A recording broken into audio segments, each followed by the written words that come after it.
Ya, Pak Iksan, silakan Pak Iksan. Baik Ibu, terima kasih. Bismillahirrahmanirrahim. Maaf sebelumnya kalau saya terlalu banyak bertanya ya Bu, karena Oh, mungkin nggak dari apa-apa, kegundahan saya saya nggak selama. suka. Ya begini Ibu, mungkin secara umum untuk kita apa ya istilahnya selama pembelajaran ini secara idealis dan teradministratif kita itu kan harus mengerjakan, bukan mengerjakan ya, secara meruntut yaitu mengerjakan identifikasi, analisis, kemudian ada PPI dan sekarang akomodasi kurikulum. Itu hanya menurut saya ya, pandangan saya itu hanya terbatas pada pengembangan akademik gitu Bu. Karena kan kalau melihat dari kemarin seperti di asesmen gitu ya, ada misalnya standar kompetensinya, kompetensi dasarnya seperti itu. Nah, itu kan kalau melihat dari beberapa contoh presentasi yang dari teman-teman ibu guru, bapak guru heboh semuanya, kan itu kebanyakan dari pembelajaran hambatan belajar gitu. Bagaimana Ya, ibu untuk pengembangan kekhususan, karena kan kalau melihat dari konsep penyampaian materi waktu dulu kan seperti program kekhususan itu ada ya, OMSK, kan ada ya, pengembangan diri bagi anak tunagrahita gitu. Tapi kok ketika saya mendapatkan dalam konsep keterampilan ini penguasaan. ya, ia Ya, tidak tidak menyisip ke sana gitu. Sedangkan oke. kalau saya melihat jujur Bu, saya juga punya saudara jauh, mungkin tepatnya keponakan gitu, yang punya keterbatasan dari penglihatan tunanetra dari lahir gitu Ibu. Ya, tapi beliau kan tidak sekolah di sekolah dasar di tempat saya mengajar, karena memang dulu kan tidak ada istilahnya untuk pendidikan inklusif gitu. Di sana kan lebih pengembangan ke sekolah SLB. Karena jauh, memang jauh Bu itu, tapi alhamdulillah ada yang memfasilitasi. Nah, alhamdulillah Ibu, karena mungkin karena fasilitas sarana prasarana dan gurunya juga berkompeten di bidang itu, dia mendapatkan pengembangan diri dari selain dari keterbatasannya melihat, dia juga kan punya kemampuan dari segi suara gitu. Ya, Ya nyanyi. alhamdulillah, ya menyanyi gitu Bu. Sekarang kan untuk beberapa kasus sekarang sering dipanggil untuk ikut majelis untuk sholawat gitu, kemudian ikut marawis, hadroh dan lain-lain. Nah seperti itulah. Nah untuk pertanyaan saya ke apa namanya RPP akomodasi ini, apakah itu tidak ada terperinci khusus untuk dalam perbuatan RPP atau apa gitu, untuk goalsnya itu kemana loh Bu, untuk Ya, pengembangan kekhususan itu gitu. Itu yang saya menjadi kendala sampai saat ini, karena kalau kalau apa melihat pembelajaran saat pertemuan sesi pertama sampai sekarang, kebanyakan kita tersudut teradministrasi untuk pengembangan aspek akademik saja gitu Ibu. Baik, ya, terima kasih Ibu. ya, sama-sama. Oke, sama-sama Pak Iksan, terima kasih banyak. Iya, jadi kalau di tahap penguasaan konsep itu kan istilahnya itu secara teori bahwa yang dibutuhkan oleh anak-anak berkebutuhan khusus itu salah satunya adalah program khusus, program kekhususan. Yang saat ini kalau di SLB itu memang sudah diberikan. Kenapa diberikan? Karena background pendidikan gurunya memang pendidikan luar biasa yang di dalamnya ketika menjalani masa kuliah selama kurang lebih 4 tahun itu di dalamnya memang diajari bagaimana menerapkan program kekhususan. Khusus itu loh bagaimana sih, OMSK itu bagaimana sih, dan mereka rata-rata kan secara keilmuan meskipun PLB kan ada menjurus tuh kemana, spesialisnya apa, tunanetra, tunagrahita, kan masalahnya ada SLBA, SLBB, SLBC dan sebagainya ya. Nah, nantinya mudah-mudahan ada kelanjutan. Artinya kan Bimtek ini kan tidak bisa berhenti dari sampai di sini gitu ya. Jadi ilmu itu kan berkembang. Artinya ini kita belajar masih sebatas pada uh, akomodasi pembelajarannya. Bisa jadi nanti kita merambah ke Keterampilan. program Ya. kekhususannya. Kalau terkait dengan bakat minatnya, artinya saya rasa tidak ada kaitannya dengan program kekhususan. Artinya ketika kita PDBK yang ada di sekolah kita ini memang kita sinyalir dia punya bakat tertentu, ya tolong dimunculkan gitu. Ya. Entah di event-event apa, entah di event lulusan kelas 6 misalkan. Wah, siswa saya ini enggak, yang PDBK ini dia pintar nyanyi ya. Kita tampilkan dia gitu.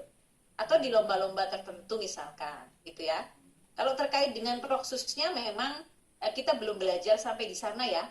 Mudah-mudahan nanti kalau program KKT itu segera diluncurkan, ya, kewenangan kompetensi kependidikan, kewenangan tambahan bagi guru-guru yang background pendidikannya bukan PLB itu 1 tahun pendidikannya, termasuk saya dan teman-teman yang menyusun pedomannya di Jakarta di ya awal tahun 2023 kemarin. Itu 1 tahun Bapak Ibu akan belajar mulai dari sistem penyelenggaraannya sampai dengan apa sih yang dilakukan, pelayanan seperti apa sih bagi anak-anak berkebutuhan khusus itu. 48 SKS 2 semester yang dibiayai oleh LPDP gitu ya. Jadi ditunggu saja, mudah-mudahan Bapak Ibu bisa termasuk dari 1.000 guru yang kita harapkan se-Indonesia, 1.000 guru jatahnya, hanya 1.000 guru, dan insya Allah yang diutamakan adalah yang sudah sampai di lulus tahap penguasaan keterampilan yang bisa ikut, itu diutamakan. Nanti ada pengisian IC, kalau berdasarkan pedomannya kami susun ya, itu ada penulisan IC, seleksinya, kemudian ada wawancaranya hanya sebatas berapa siswa ABK di sekolah Bapak. Kenapa Bapak tertarik untuk mengas? Sebatas itulah bagaimana Bapak Ibu nanti kemampuannya untuk menjawab pertanyaan dari asesor, gitu ya. Baik, Ibu. Mudah-mudahan saja doakan segera deal dengan LPDP, karena awalnya Bapak Ibu itu hanya untuk 50 guru saja. Tapi kemudian oleh direktorat, jadi kami menyusun awal itu pedomannya untuk 50 guru dari seluruh Indonesia. Bayangkan betapa ketatnya seleksinya.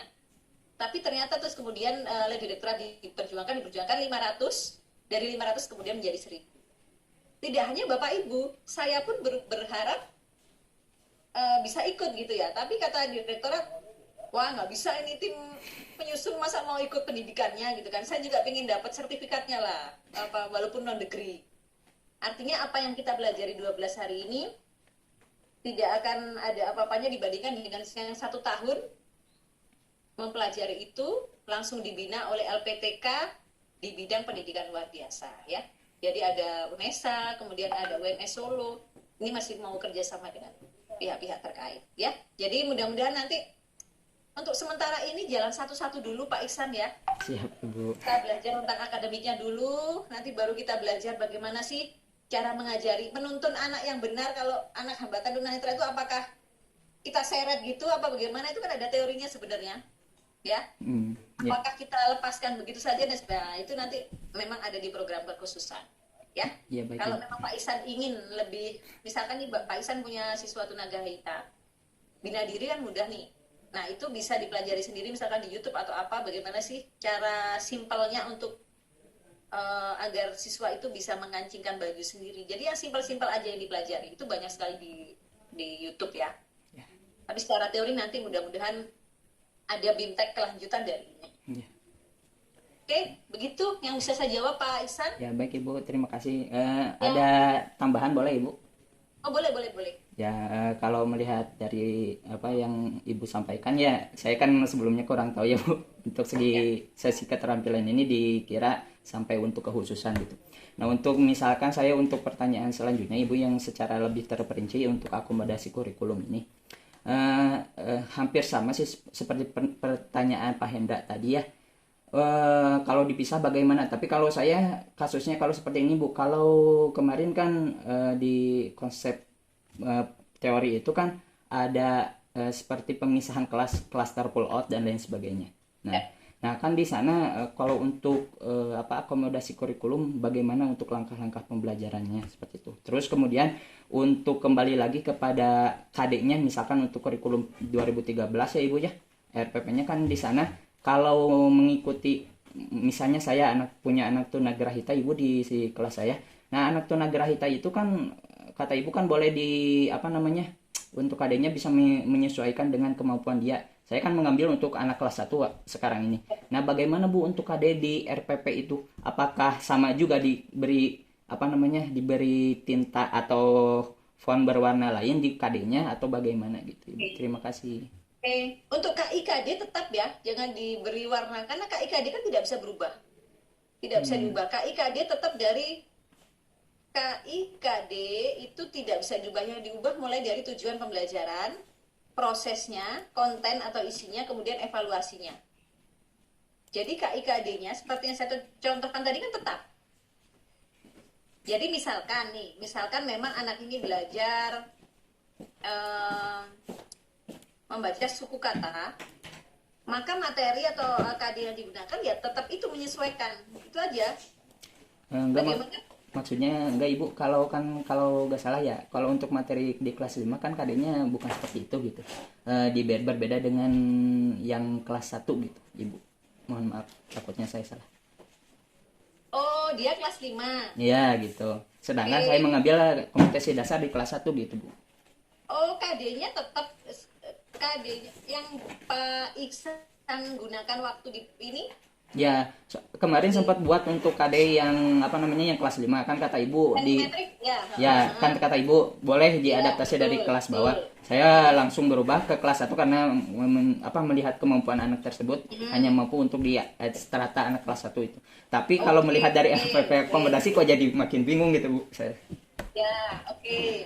Artinya begini, tidak perlu diwarna berbeda. Artinya kan hanya untuk membedakan bahwa oh ini KD-nya untuk anak reguler kelas 5. Ya, Oh tipikal. ini untuk KD-nya anak tunagrahita tapi dia kelas 5 KD-nya kelas 1 gitu Ya, ya. gitu, Ibu. Oh ya ya ya. Tapi tidak perlu dirubah menurut saya, hanya nanti KD-nya kelas 5, kemudian tujuan pembelajarannya, kemudian KIKD-nya yang menyesuaikan dengan PDPK, Kelas 1 ya. pokoknya tujuan Oh pembelajarannya. iya, siap, Ibu. Ya. Ya baik, Ibu. Terima kasih. Pertanyaan bagus Pak Ihsan. Ya, Bu. Barangkali nanti membuat Bapak Ibu yang lain juga bingung ya, karena memang sekali lagi saya tekankan bahwa memang harus runtut ya. Ya, Ibu. Kalau nanti di assessment sampai di planning metriknya KD-nya sudah itu ya jangan sampai berubah KD-nya di RPP-nya itu ya. Ya, Ibu. Jadi meramunya nanti mungkin di kalau teks bacaan maka ya kira-kira yang nyambung. Kalau pembahasannya adalah benda-benda di sekitar kita, artinya benda-benda di sekitar kita kelas 5 dan kelas 1 kira-kira yang nyambung yang mana gitu. Agar temanya sama. Bisa dipahami ya? Ya, diintegrasikan ya, Bu. Ya, betul. Ada lagi? Masih ada waktu kok 15 menit. Ada dari Bu Neneng, Ibu. Bu Neneng. Bu Neneng sudah bisa? Oh ya. Udah ada belum suaranya, Bu? Wah, Udah, Ibu. sudah Ah, merdu udah. sekali suaranya. Dari kemarin punya kebingungan ini, aduh. Ternyata bagaimana kok tiba-tiba bisa itu tadi? Nggak tahu, Bu. Mungkin tadi pakai headset, jadi si bluetoothnya masih nyambung, jadi nggak bisa itu. Sekarang pakai